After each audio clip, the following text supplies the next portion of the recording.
I want to show you how easy it is to set up my Reach theme to look like the included demos. Here you can see I have a default install of WordPress. This is using the WordPress default theme. I already have my Reach installed. I'm going to go to Dashboard, Appearance Themes, and activate it. It automatically redirects me to the setup wizard. I'm going to pick the style that I want. It asks to install recommended plugins. Let's do that.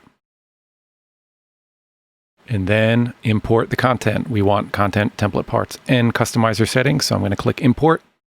This could take a few minutes depending on your theme and how many posts, pages, or images there are to import.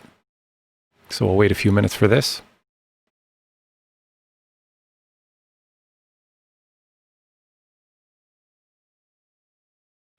Now we view your site. And you can see, looks just like the demo. It's that easy.